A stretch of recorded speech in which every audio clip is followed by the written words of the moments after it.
In the last part of this video tutorial series, we have read the PWM signals from a commercial radio receiver. We now have the throttle, yaw, roll and pitch signals on our Arduino code. The next step is to read the IMU data and create the PID code that will stabilize the drone. So let's get started.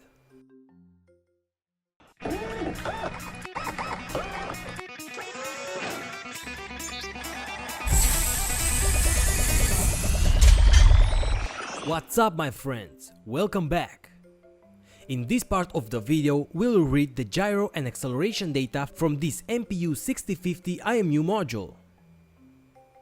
This device has an I2C communication, so all we have to do is to share ground and 5 volts with it and connect clock and data pins. The I2C clock pin of the Arduino Nano or Uno is the analog pin A5 and the data is A4. I connect those pins and now we are ready to communicate with this module. Okay, so let's first read some gyro values. To communicate using I2C connection, we have to import the wire library. So we go up in this new sketch file and import that. Now to begin the communication, we have to use the begin function in the setup loop.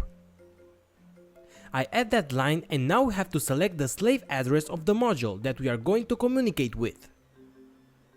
If we check the datasheet of the MPU 6050 module, we can see that the slave address for this device is 68 in hexadecimal value. Now, to make a reset and start the device, we have to send a 0 to the 6B register, as we can see here in the register map. I do that using the write function and I end the configuration transmission. Now we are ready to read data from this device. Let's take a closer look at the register map of the module. Here we can see that the registers 43 to 46 have the data out of the X and Y gyro values. We won't read the Z gyro data in this part of the project. Okay, so probably you are now asking why there are 4 values instead of just 2. Well, because each gyro or acceleration value is divided in 2 8-bit registers. So we have to read 2 registers and the combination of those 2 will give us the total value. Okay, so in the void loop I start the transmission once again with the same slave address and I write the first gyro register address, which is 43. Next, I ask for the next 4 registers using the request form function. This will return me 4 registers starting with the register 43. Those 4 registers are exactly the high and low values of the X and Y gyro data. To obtain the X and Y gyro values, I make an OR operation between the low register and the high register but shifted 8 bits.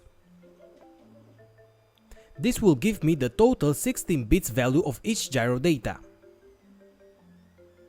Okay, so now I have the gyro values. But these are not the real gyro data, which is a value of speed in degrees per second. Once again, if we check the datasheet of the module, we can see that we have to divide the raw value by 32.8 in order to obtain the real value in degrees per second. I've selected a range of 1000 degrees per second, so for the fs cell equal to 2, we have to divide the value by 32.8. Okay, I do that and store the final data into the gyro raw. But these are speed values and we need angle values. For that we have to integrate the values in each loop. The raw data is in degrees per second. So if we multiply that by seconds, we obtain degrees. And we make the sum of each value to the total value in each loop. That should give us the angle. To obtain the elapsed time, I've used this counter and then multiplied the gyro data by this elapsed time. Now, to test it out, I start a serial communication and print the values on the serial monitor. I make the connections on the breadboard and upload the code where I print only the Y angle data for this example. As you can see, the value changes only when there is rotation movement. When the module isn't moving and is flat on the ground, I got this value, which is not 0. That means that the module has a small start error. To remove that, we should first take a few data read, let's say 200, make the mean of those values and subtract it in all of the future values. I do that, and now, as you can see, I've got a gyro value of almost 0. The data will never be perfect. That's it with the gyro example. We do the same for the acceleration values. But in this case, I need the x, y, and also the z acceleration data. For that, I will read these 6 registers, starting with the 3B register. Next, once again, I shift 8 bits of the high values and obtain the full data and name it acceleration raw. For the acceleration, we have to divide the raw values by 4096 in order to obtain the real values of acceleration expressed in Gs, because I've selected a range of -+8 Gs. Okay, so now we have both gyro and acceleration data. What I want to do now is to calculate the inclination angle of the module. For that, I will use a simple and very common formula, called Euler angles. This formula tells us that we could obtain the inclination angle using the 3 acceleration data. This is the full formula for each angle. I do that mathematic operation, and now we have the angle obtained with the acceleration values. Finally, in order to obtain better results, we apply a complementary filter between the angle obtained with the acceleration data and the one with the gyro data. This is the formula for the filter, where we join together a small part of each angle obtained with gyro and acceleration. I add those lines to my code and I print the y angles values on the serial monitor. There you go, this is the y-axis inclination angle. Okay, so now we have both x and y angles. Let's start the PID process. As I talk in the PID tutorial, which I recommend you to watch, PID stands for proportional, integral, and derivative. In that tutorial, I've made a PID for just one axis, using this metal balance and 2 brushless motors. The process now is the same, but using 2 axes and 2 pairs of PID constants. Okay, so as in any PID algorithm, we need the desired value. In our case, this value has to be in degrees. In the past tutorial, that value was 0 degrees, because I wanted the metal balance to be always horizontal. But in this case, the desired value will be the received value from the radio receiver. Imagine that this is the roll axis of the drone seen from the side. And the PID desired angle is 0, so the drone flies horizontal. If we want to go to the right, all we have to do is to change the desired angle to, let's say, 10 degrees. That will turn the axis 10 degrees to the right, and the drone will go to the right as well. So when the roll joystick will be at its maximum position, we should have a desired roll angle of 10 degrees, and -10 for minimum roll value. The same applies to the pitch axis. To keep it simple, I won't go over the yaw axis in this part of the tutorial.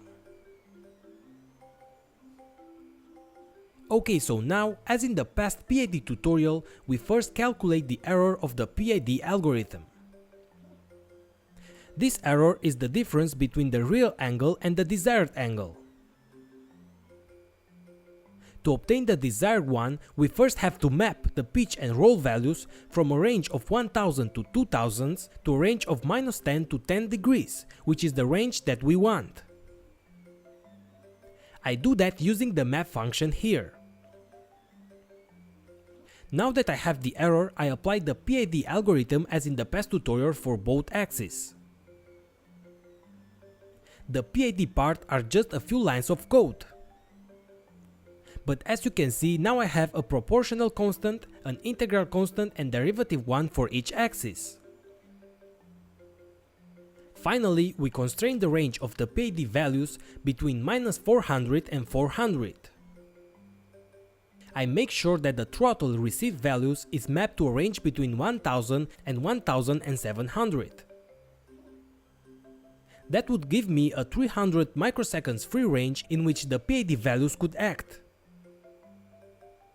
If the throttle value could go up to 2000, there would be no more space for the PID to make its job, because the maximum signals for the ESCs is 2000 microseconds. Okay, so for the first test I will use once again the 1-axis metal bar with 2 brushless motors, since I don't have a 2-axis testing cage support. Once the final drone will be ready, I will test it outside and probably have a testing cage for drones. But till then, let's see how this works. So, I received the roll data from the receiver as we have seen in the past tutorial. I mapped the value that I received to a range between -10 and 10 degrees. And this will be our desired value for the PID algorithm. We calculate the PID using these constants in my case, and then we should create the PWM signals for the ESCs.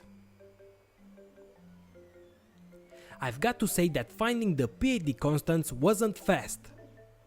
You have to do a lot of tests as in the past PID tutorial. Watch that video for more. Also, the -10 to 10 degrees range wasn't the first value that I've tried.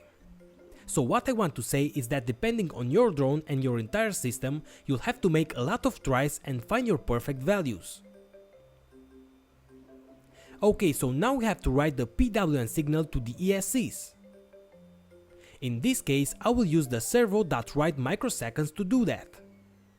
But in the next part of this tutorial, we will test another way to do that and see which one is better. Using already main function will always create a bigger delay than using interruption or register control. Okay, so for this test, the PWM signal will be attached on pins 4 and 7. You have the 1-axis full test code in the description below. The value will be the throttle signal that we have received plus the roll PID value and an extra of 150 microseconds to make sure that the propellers will always spin at the beginning. I make these connections, start the radio receiver, upload this example to the Arduino and connect the power supply for the motors. The axis is now flying straight. When I move the roll joystick, the drone will go to the left or right. The same should happen in case of the pitch axis. So there you go, we could now control the drone and move it forwards and backwards with the pitch channel, side to side with roll and up and down with throttle. At the same time, the PID system would control the angle in case of external force. So if I push the axis, it will get back to its initial position. I've got to say that this setup is not the best. First, the cables are staying in the way of the bar movement. Also, the propellers are quite big and vibrate a lot. Most important, the bar is made of metal and weighs a lot, and at the same time it's quite long, so it has a lot of inertia. The motors are quite cheap and they don't have the best response precision. What I want to say is that the PID control could improve a lot just by using better materials and better drone frame. I hope that in case of the small 3D printed frame it will get better. Now as an extra I add a small part to the code that will deactivate the motors when throttle and yaw are in their lowest position value for around 3 seconds and activate the motors with throttle 0 and maximum yaw value. Anytime that the motors are activated, digital pin 13 will turn on and we will see the red LED shining. In order to not create big delays, I will use port manipulation instead of digital write, as you can see here. I also add a start value for the motors of 150 microseconds, so the drone won't start with 0 speed. This will reduce turbulence when lifting from the ground and make sure that all the propellers will accelerate at the same time. We have seen the 1-axis balance example. Now I create the PID for 2 axes. The algorithm is the same. The only thing that is different is that the desired angle for one axis will be the roll input from the receiver and pitch input for the other axis. If the drone leans to the right, the roll angle will increase and the PID sum as well. If we want to stabilize the drone and go back to the initial position, it is obvious that we have to increase the speed of the right motors and reduce it to the left motors, so the drone will get horizontal again. That's why at the same time, to the left front and back motors we have to add the roll PID value. And to the right front and back motors we have to subtract the roll PID value. To both front motors we have to add the pitch PID value, and to both back motors we have to subtract the pitch PID value. That's it. I prepare my PCB with the Arduino Nano following this schematic. I solder the IMU directly to the PCB without pins in order to save some weight and also have it perfectly flat. I add the male pins for the 4-channel inputs on the top of the PCB and the pins for the 4 ESC's outputs here, 2 on each side. To supply 5 volts to the Arduino, I will connect one of the ESC's 5 volts outputs. I connect the left front motor to pin 4, the left back motor to pin 5, the right back motor to pin 6, and the right front motor 1 to pin 7. The receiver inputs are the same as in the last part, pins 8, 9, 10 and 12. Remember to also add a ground and 5 volts pin to supply power to the receiver. I remove the propellers for safety. Upload the code with 2-axis PID control to the Arduino Nano. I also connect the receiver, start up the transmitter, and we are ready to go. I put throttle to the lowest position and yaw to maximum for a few seconds, and the motor starts spinning with a 1115 microseconds pulse. This should not be enough to lift the drone. Now, when I increase the throttle, the motors will gain speed.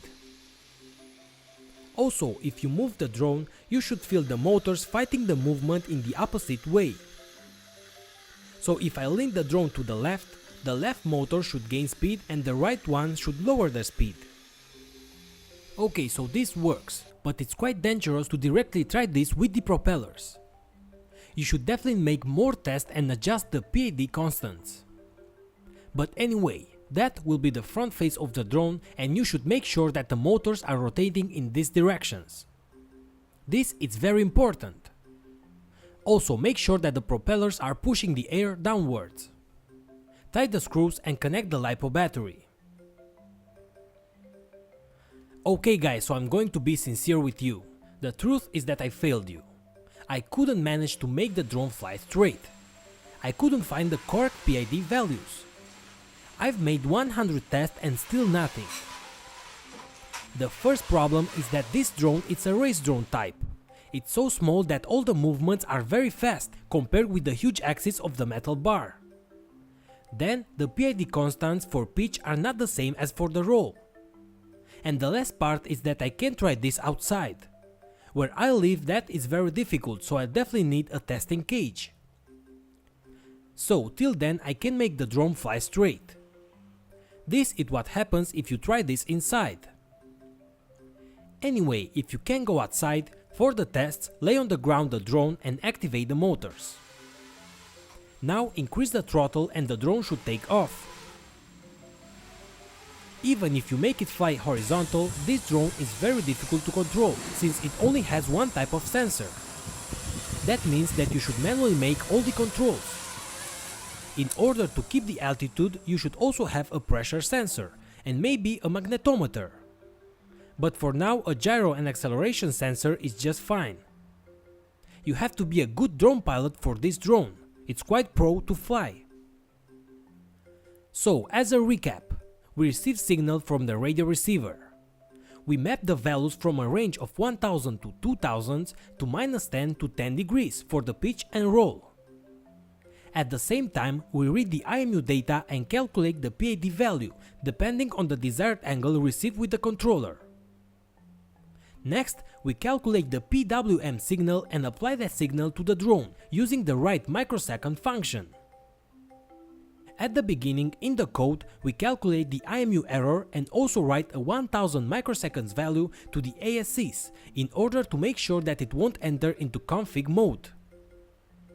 You see, almost any EAC will enter into configuration mode if you apply a 2000 microsecond pulse before you connect the battery. By the way, you should make sure that you have all of the ESCs configured to the same range. Check my tutorial on that with the link below.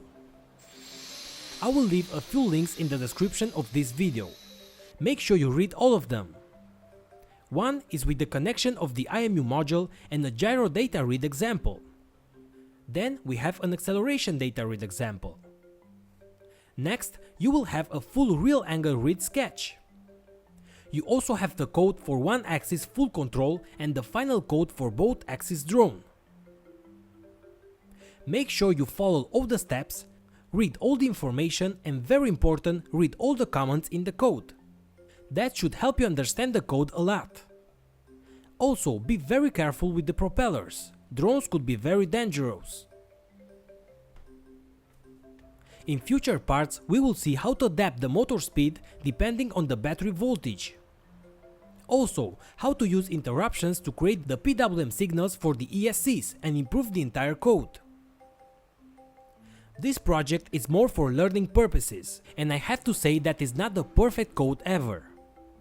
I've used a lot of information from other videos that I will also post in the description below. This is the best way to learn how PID works, how drone works, and how to build your own. But it is far from the best flight controller code. I encourage you to try any different code, make your own changes and be creative. Well, at this moment we have successfully controlled the drone. Not in the best way, but it's quite good to start. I will try to improve the code the best I can. Stay tuned for future updates. Also, check the past tutorial series where I use the MultiWii flight controller platform. I hope that you enjoyed this part of the tutorial. If so, don't forget to click the like button like crazy and share the video with your friends. If you have any question about this video or any other, just leave it in the comment section below or on my Q&A page. Also, don't forget to subscribe and watch all of my other great tutorials. If you consider helping my projects, check my Patreon page as well. Thanks again and see you later, guys.